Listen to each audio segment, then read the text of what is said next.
अस्सलाम वालेकुम प्यारे बच्चों। ब्राउन मुंबई महानगर पालिका शिक्षण विभाग MCGM ऑनलाइन वर्चुअल क्लास में आप सभी का इस्तकबाल है, स्वागत है। मैं हूं आपका मुअल्लिम शम्स तबरेज़। चलिए करते हैं लेसन की शुरुआत। हेलो, अस्सलाम वालेकुम। कैसे आप लोग? उम्मीद है खैरियत से होंगे। पढ़ाई बराबर कर रहे हैं ना?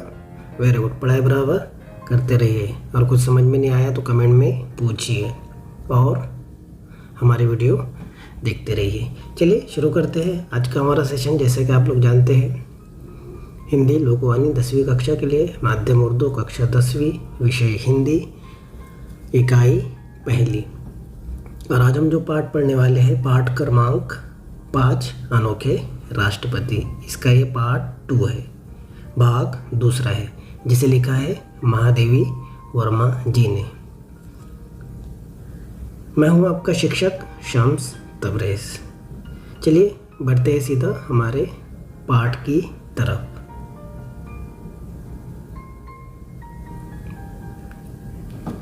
तो बच्चों, जैसा कि आप लोग जानते हैं, हम पढ़ रहे हैं अनोखे राष्ट्रपति, जिसे लिखा है महादेवी वर्मा जी ने। इसका भाग दूसरा हम लोग देख रहे हैं। इससे पहले हमने एक वीडियो बनाया था, मुझे उम्मीद है आपने वो वीडियो देख लिया होगा। अगर नहीं देखा है तो पहले वो वाला वीडियो देखिए, उसमें हमने बहुत सारी इन्फॉर्मेशन आपसे शेयर की है। आप वो वीडियो देखिए, उसके बाद ये वाला वीडियो देखिए, तो ये वाला वीडियो आपको ज़्यादा अच्छे से समझ में आएगा। हमने उस वीडियो में राजेंद्र प्रसाद जी, जो कि भारत के पहले राष्ट्रपति हैं, उनके बारे में डिटेल में मालूमात बताई है। चलिए बढ़ते हैं आगे और देख लेते हैं हमने पिछले वीडियो में क्या देखा। पिछले वीडियो में सबसे पहले हमने देखा महादेवी वर्मा जी का परिचय। ये 1907 फर्रुखाबाद उत्तर प्रदेश में पैदा हुई। छायावाद के 4 प्रमुख स्तंभों में से एक मानी जाती है और आपकी रचनाएं हर किसी को प्रेरित करती है। आपको आधुनिक मीरा और हिंदी की विशाल मंदिर की सरस्वती भी कहा जाता है। किसे? अनोखे राष्ट्रपति के लेखिका महादेवी वर्मा जी को। उसके बाद हमने महादेवी वर्मा जी की प्रमुख कृतियाँ देखी, जो आपको स्क्रीन पे दिखाई दे रही है। ये भी हमने पिछले वीडियो में देख चुके हैं। उसके बाद हमने पिछले वीडियो में डिटेल में डॉक्टर राजेंद्र प्रसाद जी के बारे में मालूमात हासिल की और ये भी जाना कि इस सबक में हमें क्या सीखने के लिए मिलेगा। महादेवी वर्मा जी इस सबक में हमें बता रही है कि राजेंद्र प्रसाद जी एकदम सादगी भरे थे, सरलता थी, सही स्वभाव के थे। और उन्होंने इस पाठ में ये स्पष्ट किया है कि इतने बड़े महामहिम पद पर पहुंचने के बाद भी उनमें ज़रा सा भी अहंकार, गुरूर, घमंड वगैरह नहीं था। इसके अलावा हमने और भी डिटेल में मालूमात हासिल की राजेंद्र प्रसाद जी के जीवन के बारे में। वो कितने साल राष्ट्रपति रहे, कहाँ से उनका ताल्लुक था वगैरह, ये हम पिछले वीडियो में देख चुके हैं और सबक भी आगे बढ़ चुका था हमारा। पिछले वीडियो में हमने देखा महादेवी वर्मा जी, उनके बारे में डिटेल में मालूमात दे रही है कि कैसे उनका चेहरा था, कैसे उनका फेस था, कैसे उनकी ठुड्डी थी, किस तरह के कपड़े वो पहनते थे और किस तरह सादगी से अपना जीवन व्यतीत करते थे। यहाँ तक हमने पढ़ लिए थे पिछले वीडियो में कि उनके जो सचिव थे, राजेंद्र प्रसाद जी के जो सचिव थे, PA थे, उनके बारे में भी यहाँ पर महादेवी वर्मा जी ने बताया कि किस तरह चक्रधर राजेंद्र प्रसाद जी के फटे पुराने कपड़ों को संभाल कर रखते थे। चलिए बढ़ते हैं आज के सबक की तरफ। आज हम क्या पढ़ेंगे? देखिए, महादेवी वर्मा जी यहाँ पर कह रही है राजेंद्र बाबू। जैसा कि मैंने आपको पहले बताया कि राजेंद्र प्रसाद जी को लोग प्यार से राजेंद्र बाबू भी कहकर बुलाते थे। राजेंद्र बाबू की मुख्य कृति ही नहीं, उनके शरीर के संपूर्ण गठन में एक सामान्य भारतीय जन की आकृति और गठन की छाया थी। अतः उन्हें देखने वालों को कोई ना कोई आकृति या व्यक्ति स्मरण हो आता था और वो अनुभव करने लगता था कि इस प्रकार के व्यक्ति को पहले भी कहीं देखा है। आकृति तथा वेशभूषा के समान ही वे अपने स्वभाव और रहन सहन में सामान्य भारतीय या भारतीय कृषक का ही प्रतिनिधि करते थे। प्रतिभा और बुद्धि की विशिष्टता के साथ साथ उन्हें जो गंभीर संवेदन प्राप्त हुई थी, वही उनकी सामान्यता को गरिमा प्रदान करती है। व्यापकता ही सामान्यता की शपथ है, परंतु व्यापकता संवेदना की गहराई में स्थिति बनाए रखती है। महादेव वर्मा जी यहाँ पर राजेंद्र प्रसाद जी के बारे में बोल रहे हैं कि उनके शरीर के संपूर्ण गठन में एक सामान्य भारतीय जन की आकृति और गठन की छाया थी। इससे पहले हमने देखे कि ऐसा उनको देखकर ऐसा लगता था कि मानो इन्हें कहीं पहले देखा है। तो वही यहाँ पर वो बोल रहे हैं कि संपूर्ण गठन में एक सामान्य भारतीय, एक आम नागरिक, एक आम भारतीय की आकृति थी, एक आम भारतीय की तरह वो दिखते थे। अतः उन्हें देखने वालों को कोई ना कोई आकृति या व्यक्ति स्मरण हो आता था। तो उनको देखकर कोई ना कोई और व्यक्ति ध्यान में आ जाता था, किसी और की याद आ जाती थी कि हाँ यार मैंने इन्हें देखा, ये उस आदमी की तरह दिखते हैं। और वो अनुभव करने लगता था कि इस प्रकार के व्यक्ति को पहले भी कहीं देखा है। कोई भी देखने वाला उनको देखने के बाद ऐसा लगता था, ऐसा अनुभव करता था कि हाँ इससे पहले हमने इनको कहीं देखा है।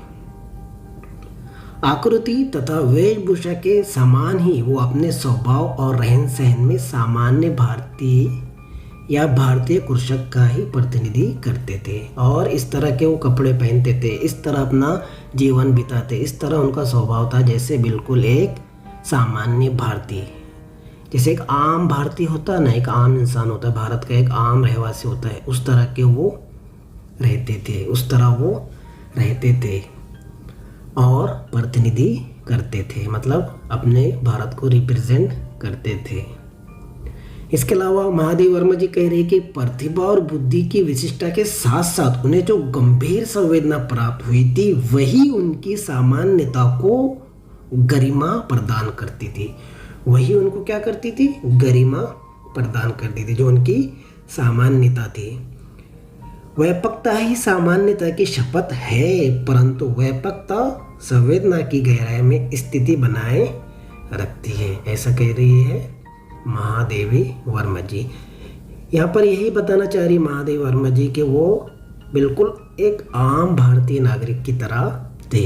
इतने बड़े पद पर पहुँचने के बाद न उनमें कोई अहंकार, न गुरूर, घमंड, किसी भी तरह की कोई भी चीज़ उनमें नहीं थी। कुर्सी का पाव उनके अंदर नहीं था कि मैं कुर्सी वाला हूँ, मैं राष्ट्रपति हूँ, मैं यहाँ नहीं जा सकता, मैं ये नहीं खा सकता, मैं ये नहीं पहन सकता। इस तरह का स्वभाव उनका बिल्कुल भी नहीं था। जिस तरह के आम नागरिक होते हैं, सुबह उठते हैं, अपने अलमारी में से कपड़े निकालते हैं, पहनते हैं, अपने काम पर चले जाते हैं। आम नागरिक कैसा होता है, ऐसे ही होता है ना।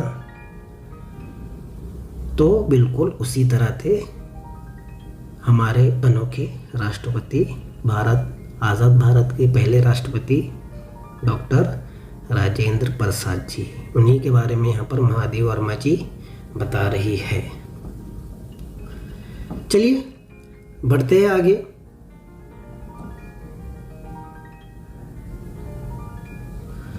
आगे कह रहे हैं महादेव वर्मा जी के राजेंद्र बाबू के निकट संपर्क में आने का अवसर मुझे 1937 में मिला, जब वे कांग्रेस के अध्यक्ष के रूप में महिला विद्यापीठ महाविद्यालय के भवन का शिलान्यास करने प्रयाग आए। उनसे ज्ञात हुआ कि उनके संयुक्त परिवार में 15-16 पुत्रियां हैं जिनकी पढ़ाई की व्यवस्था नहीं हो पाई है।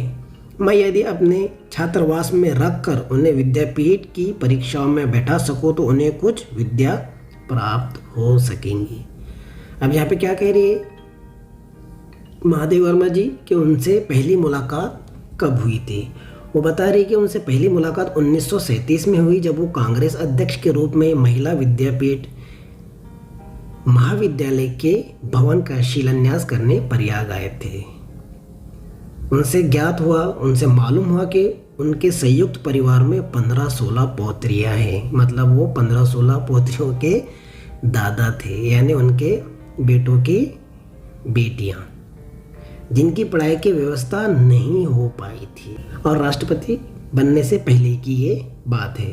तो 15-16 उनकी पुत्रियाँ थी और उनकी पढ़ाई की व्यवस्था नहीं हुई थी, यानी उनकी पढ़ाई की व्यवस्था नहीं हुई थी। किस तरह पढ़ेंगे, कहाँ पढ़ेंगे, 15-16 पुत्रियाँ हैं, कैसे पढ़ेंगे।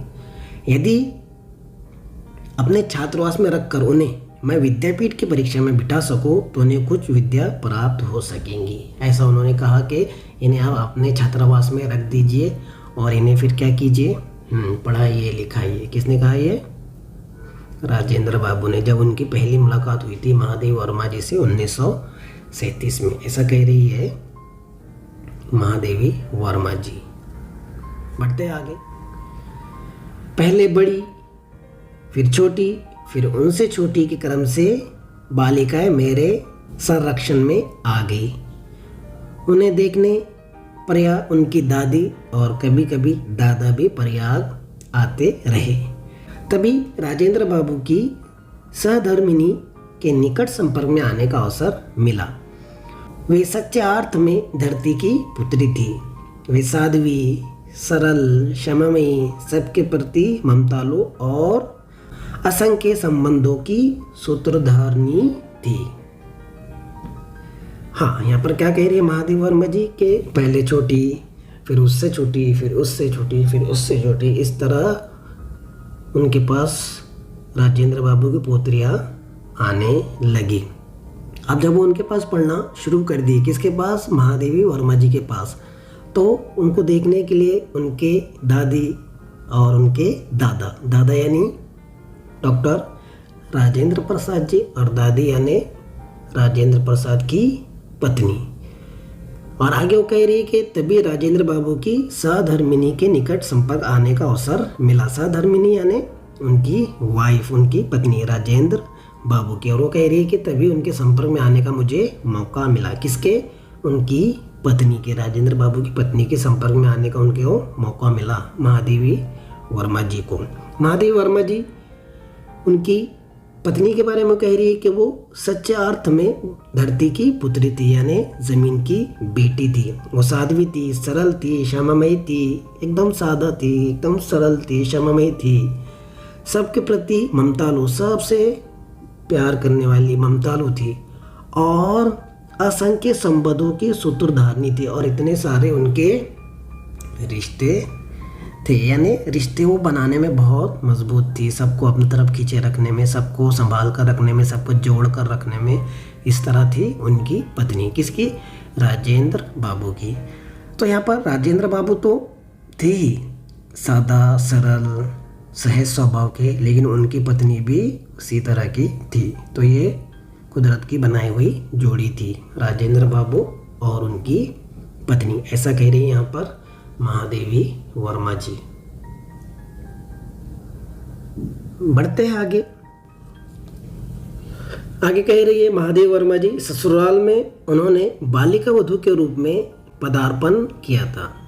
यानी उनकी पत्नी के बारे में बात कर रहे हैं यहाँ पर के उनकी शादी बालिका वधू यानी बचपन में ही हो गई थी। किसकी? महादेवी वर्मा जी कह रही है डॉक्टर राजेंद्र प्रसाद की पत्नी। उनका विवाह बचपन में ही हो गया था। संभ्रांत जमींदार परिवार की परंपरा के अनुसार उन्हें घंटों सिर नीचे करके एक आसन बैठना पड़ता था। उनकी ऐसी परंपरा थी कि वो सर झुकाकर ही बैठते थे। एक आसन उनकी क्या थी? ये परंपरा थी, जमींदार की घराने से वो थी, इसलिए उनकी परंपरा थी सर नीचे कर ही हमेशा बैठती थी। तो उससे क्या हुआ? परिणामतः उनकी रीढ़ की हड्डी इस प्रकार झुक गई कि युवती होकर भी वे सीधी खड़ी नहीं हो पाती थी। अब उसका परिणाम ये हुआ कि वो बड़ी हो गई, तभी भी वो सीधी खड़े नहीं हो पाती थी, झुक कर ही वो खड़ी होती थी। क्यों? क्योंकि हमेशा उनको सर नीचे कर ही एक आसन बैठना होता था। ये तो उनकी परंपरा थी और वो परंपरा को निभा रही थी, लेकिन उसके कारण उनकी रीढ़ की हड्डी क्या हो गई थी? टेढ़ी हो गई थी। किसके? राजेंद्र प्रसाद की पत्नी की। बढ़ते हैं आगे।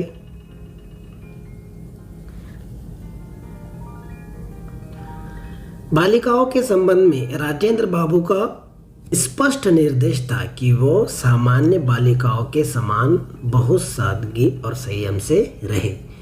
वे खादी के कपड़े पहनती थी जिन्हें वो स्वयं ही धो लेती थी। उनके साबुन, तेल आदि का व्यय भी सीमित था। कमरे की सफाई, झाड़ पोछ, गुरुजनों की सेवा आदि भी उनके अध्ययन के आवश्यक अंग थे। हाँ, यहाँ पे उनकी पौत्रियों के बारे में वो बात कर रहे हैं। महादेवी वर्मा जी कह रही है कि राजेंद्र बाबू का स्पष्ट निर्देश था कि वो सामान्य बालिकाओं के समान बहुत सादगी और संयम से रहे। ऐसा नहीं है कि इनको अलग ट्रीट मिलना चाहिए, नहीं, बल्कि जिस तरह दूसरे विद्यार्थी दूसरी बालिकाएं रहते हैं उसी तरह ये भी रहे। आगे कह रही है महादेवी वर्मा जी के वे खादी के कपड़े पहनती थी जिन्हें वो स्वयं ही धो लेती थी। क्या कर लेती थी? खुद ही वो धो लेती थी। कौन? उनकी पौत्रियाँ। उनके साबुन, तेल आदि का वह भी सीमित था, यानी सीमित ही उनको चीज़ें मिलती थी। इसके अलावा कमरे की सफाई, झाड़ पोंछ, गुरुजनों की सेवा आदि भी उनके अध्ययन के आवश्यक अंग थे। हाँ, ये बात बहुत इम्पोर्टेंट है यहाँ पर। कमरे की साफ सफाई, झाड़ पोंछ, ये सब वो लोग कर लेते थे। गुरुजनों की सेवा, यानी जो उनके गुरु थे, जो उस्ताद थे, उनकी सेवा, हाँ, उनकी सेवा भी वो लोग करते थे। ये भी उनके अध्ययन का, यानी ये भी उनके सीखने का एक आवश्यक अंग था, ये भी उनका ज़रूरी हिस्सा था। किसका? राजेंद्र प्रसाद की पौत्रियों को। उनको सिखाया गया था कि झाड़ू पोछा खुद कीजिए, गुरुजनों की सेवा कीजिए, ये भी तुम्हारा क्या है? सीखने का एक आवश्यक अंग है। तो यही कह रही है महादेवी वर्मा जी के उनका स्पष्ट निर्देश था राजेंद्र बाबू का कि ये भी एकदम सामान्य बालिकाओं की तरह रहे, ज़्यादा सजना संवरना वगैरह नहीं, एकदम सादा खादी के कपड़े पहनते थे, खुद ही धो लेते थे, झाड़ू पोछा भी खुद ही कर लेते थे, और ये सब उनके सीखने सिखाने के अमल में शामिल था। बढ़ते आगे।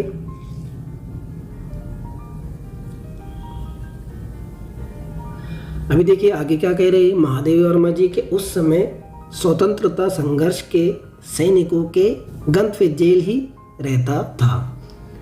अतः पर्याय किसी की पत्नी, किसी की बहन, किसी की बेटी विद्यापीठ के छात्रावास में आ उपस्थित होती थी। अब यहाँ पे वो क्या कह रही है कि उस समय कौन सा था? स्वतंत्रता संघर्ष का था, यानी आज़ादी की लड़ाई के था। तो कोई भी जेल में चला जाता था तो उसकी पत्नी, उसकी बेटी, उसकी बहन कहाँ पर आ जाती थी?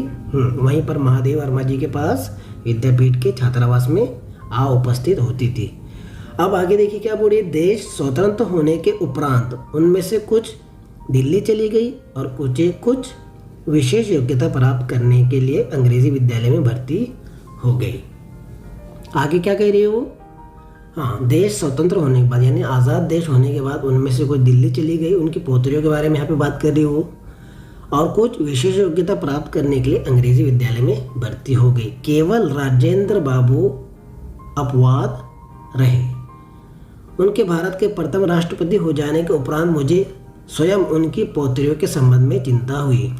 उनका स्पष्ट उत्तर मिला, महादेवी बहन, दिल्ली मेरी नहीं है, राष्ट्रपति भवन मेरा नहीं है। अहंकार से मेरी पौत्रियों का दिमाग खराब ना हो जाए, तुम केवल इसकी चिंता करो। वह जैसी रहती आई है उसी प्रकार रहेंगी।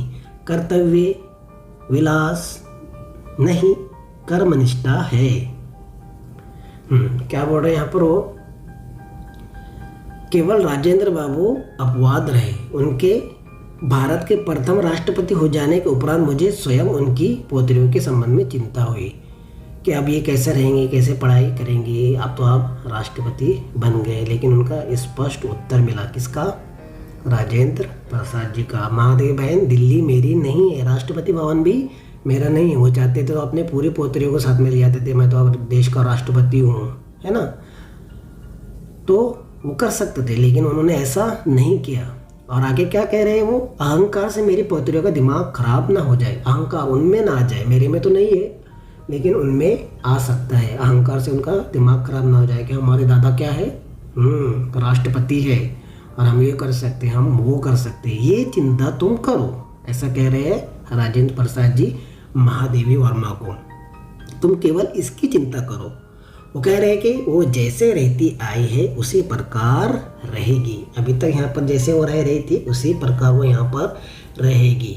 ना वो दिल्ली आएंगी, ना वो राष्ट्रपति भवन आएंगे। ना तो दिल्ली मेरी है और ना राष्ट्रपति भवन मेरा है। कितने सादा वो इंसान थे, कैसे वो इंसान थे जिनमें जरा सा भी अहंकार नहीं आया था। क्या कह रहे हो? वो दिल्ली मेरी नहीं है और ना ही राष्ट्रपति भवन मेरा है। राष्ट्रपति भवन यानी राष्ट्रपति का जो रहने का घर होता है ना, वो भी मेरा नहीं है, वो सरकारी है।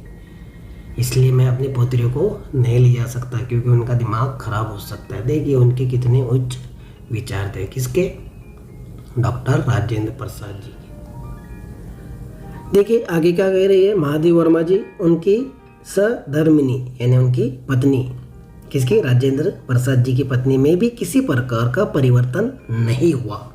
यानी अब उनके पति क्या बन गए? राष्ट्रपति बन गए, तो उनमें भी अहंकार आ सकता था, लेकिन उनमें भी किसी तरह का कोई परिवर्तन, कोई बदलाव नहीं आया है। जब राष्ट्रपति भवन में उनके कमरे के संलग्न रसोई घर बनाया गया तब वे दिल्ली गए और अंत तक स्वयं भोजन बनाकर सामान्य भारतीय गृहिणी के समान पति, परिवार तथा परिजनों को खिलाने के उपरांत स्वयं अन्न ग्रहण करती थी। क्या कह रहे हैं यहाँ पर महादेव वर्मा जी के जब तक राष्ट्रपति भवन में रसोई घर यानी किचन नहीं बना तब तक वो दिल्ली नहीं गई, वो पहले वहीं पर रहती थी उनके पुराने घर में। लेकिन जब राष्ट्रपति भवन में किचन यानी कि रसोई घर बन गया तब वो दिल्ली गई और अंत तक स्वयं भोजन बनाकर, यानी अंत तक उनके आखिरी सांसों तक अंत तक भोजन बनाकर, यानी वो खुद भोजन बनाती थी, खुद खाना बनाती थी और खाना बनाकर सामान्य भारतीय गृहिणी के समान, यानी एक सामान्य भारतीय नारी के समान पति, परिवार तथा परिजनों, यानी अपने पति को, परिवार को और परिजनों को खिलाने के बाद ही वो खुद खाना खाती थी। कौन? डॉक्टर राजेंद्र प्रसाद जी की पत्नी। इस तरह थी उनकी पत्नी कि उनमें ज़रा सा भी अहंकार नहीं आया था कि मैं राष्ट्रपति की पत्नी हूँ, मैं कैसे खुद खाना बना सकती हूँ, है ना। लेकिन ऐसा नहीं, बल्कि अपने आखिरी सांसों तक अंत तक उन्होंने खुद भोजन बनाया और सबको खिलाया और सबके खाने के बाद वो खुद खाती थी। राजेंद्र प्रसाद जी की पत्नी। बढ़ते आगे। उस विशाल भवन में यदि अपने अद्भुत आतिथ्य की बात ना कहूँ तो कथा अधूरी रह जाएगी। बालिकाओं की दादी ने मुझे दिल्ली आने का विशेष निमंत्रण तो दिया ही, साथ ही प्रयाग से सिरकी से बने 1 दर्जन सूप लाने का भी आदेश दिया। उन्होंने बार बार आग्रह किया कि मैं उनके लिए इतना कष्ट आवश्यक उठाऊं, क्योंकि फटकने पछोड़ने के लिए सिरकी के सूप बहुत अच्छे होते हैं, पर कोई उन्हें लाने वाला ही नहीं मिलता। अब देखिए महादेव वर्मा जी कह रहे हैं कि मेरा वहाँ पर किस तरह अद्भुत स्वागत हुआ, अगर मैं ये नहीं कहूँ तो कथा कहानी अधूरी रह जाएंगी। बालिकाओं की दादी ने, यानी उनके पास जो बालिकाएं पढ़ती थी उनके दादी ने, यानी राजेंद्र प्रसाद जी की पत्नी ने मुझे दिल्ली आने का विशेष निमंत्रण तो दिया। हाँ, उनको दिल्ली तो बुलाया, लेकिन साथ में ये भी कहा कि सिरकी से बने 1 दर्जन सूप लाना है आपको, इतना कष्ट आप मेरे लिए आवश्यक उठाओ, क्योंकि उससे फटकने में और पछोड़ने में आसानी होती है और मुझे अभी तक वो लाने वाला मिल ही नहीं रहा। ये विशेष संदेश उन्होंने उनको दिया था बुलाने के साथ साथ कि आते आते आप ये सब लेकर आना। तो देखिए राष्ट्रपति की पत्नी है और क्या मंगवा रही है, सिरकी के बने हुए सूप, जिससे पछोड़ते हैं बहुत अच्छी तरह से अनाज उससे साफ हो जाता है। उसके बाद यहाँ पर कर रही है बालिकाओं की दादी यानी राजेंद्र प्रसाद जी की पत्नी। अब देखिए किस तरह उनका स्वागत होता है। बढ़ते आगे।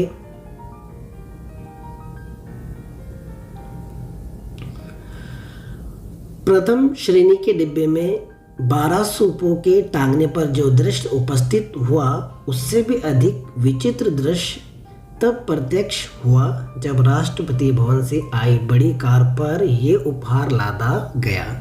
अब क्या बोल रही महादेव वर्मा जी के प्रथम श्रेणी की, यानी ट्रेन में होते ना first class, second class, third class, उस तरह प्रथम यानी फर्स्ट क्लास के डिब्बे के बाहर 12 सूप, कितने पछोड़ने के लिए, साफ करने के लिए उन्होंने 12 सूप टंगाए थे। जो दृश्य टांगने पर जो दृश्य उपस्थित हुआ उससे भी अधिक विचित्र दृश्य तब प्रत्यक्ष हुआ जब राष्ट्रपति भवन से आई बड़ी कार पर ये उपहार लादा गया। यानी राष्ट्रपति भवन से जब कार आई थी, जो कार आई थी उस पर ये उपहार, ये गिफ्ट लादा गया। राष्ट्रपति भवन के बाहर द्वार पर सलाम ठोकने वाले सिपाहियों की आंखें विस्मय से खुली रह गई। हाँ, जो राष्ट्रपति भवन के पास जो सिक्योरिटी गार्ड रहते हैं ना, उनकी आंखें खुली रह गई कि ये क्या चीज़ है। ऐसी भेंट लेकर कोई अतिथि न कभी वहाँ पहुँचा था ना पहुँचेगा। ऐसा गिफ्ट लेकर कोई मेहमान वहाँ पर ना आया था और ना कभी आएगा। भवन की तत्कालीन स्वामिनी ने मुझे आंख में भर लिया। भवन की तत्कालीन स्वामिनी यानी राजेंद्र प्रसाद जी की पत्नी ने उन्हें गले से लगा लिया। तो इस तरह उनका स्वागत हुआ, इस तरह वो दिल्ली पहुंची, राष्ट्रपति भवन पहुंची। कौन? महादेवी वर्मा जी 12 सूपों के साथ, और राष्ट्रपति भवन से आई हुई बड़ी कार पर उसको लाद कर वो लेकर गई थी। कितना अजीब ये दृश्य होगा कि राष्ट्रपति भवन में गाड़ी जा रही है, राष्ट्रपति भवन की गाड़ी जा रही है और उस पर सूप लादे गए हैं। इस तरह के सूप देखे ना आप लोगों ने? Very good. चलिए बढ़ते हैं आगे।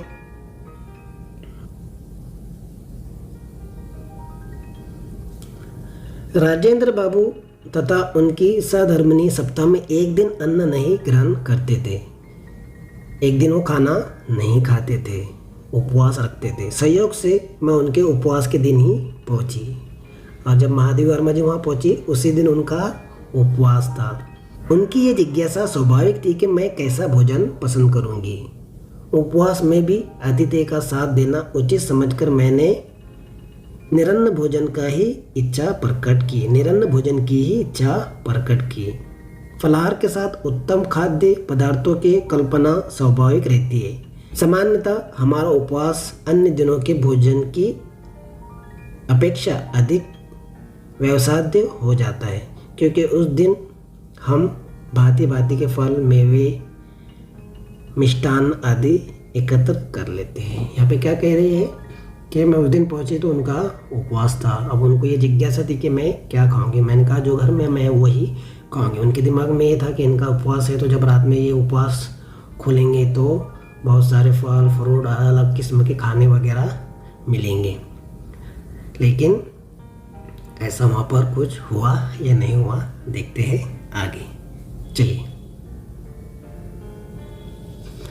मुझे आज भी वो संध्या नहीं भूलती जब भारत के प्रथम राष्ट्रपति को मैंने सामान्य आसन पर बैठकर दिन भर के उपवास के उपरांत केवल कुछ उबले आलू खाकर प्रयाण करते देखा। मुझे भी वही खाते देखकर उनकी दृष्टि में संतोष और होठों पर बालकों जैसी सरल हंसी छलक उठी।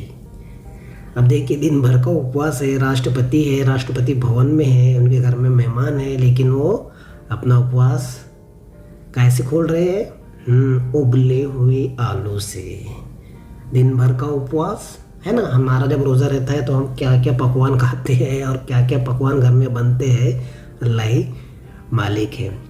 वो तो राष्ट्रपति थे, अब उनका जब उपवास था, और उपवास कैसे खोल रहे थे? उबले हुए आलू से। महादेवी वर्मा जी कह रहे हैं कि मुझे आज भी वो संध्या नहीं भूलती जब राष्ट्रपति उबले हुए आलू से अपना क्या कर रहे थे? उपवास खोल रहे थे, और उनके साथ मैं भी वही खा रही थी। और मुझे वो खाना देखकर छोटे बच्चों जैसी हंसी उनके चेहरे पर छलक रही थी। किसके? राजेंद्र प्रसाद जी के। चलिए बढ़ते आगे।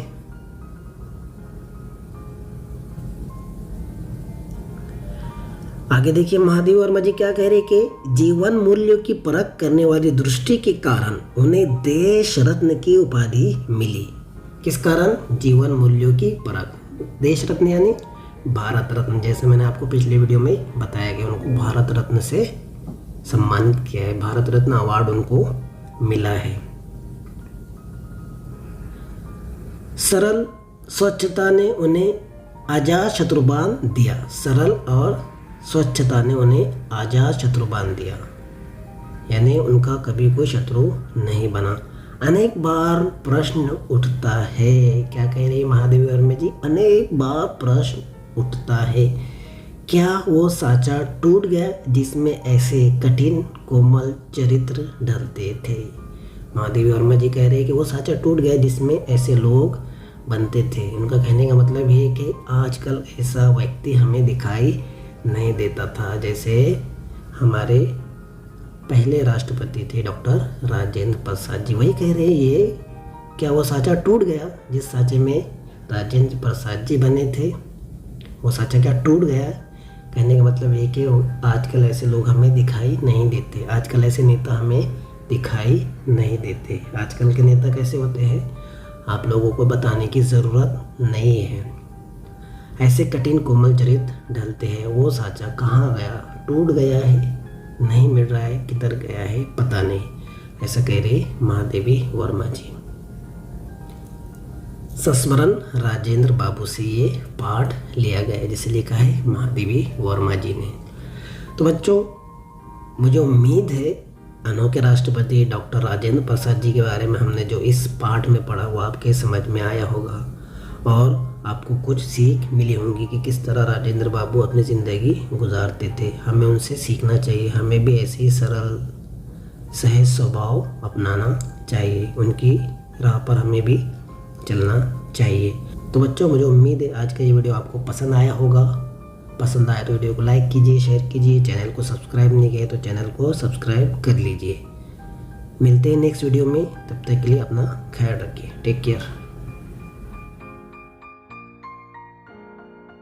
तो बच्चों, मुझे उम्मीद है आपको आज का लेसन पसंद आया होगा। आज की वीडियो में बस इतना ही। मिलते हैं हम नेक्स्ट वीडियो में, तब तक के लिए अल्लाह हाफिज़।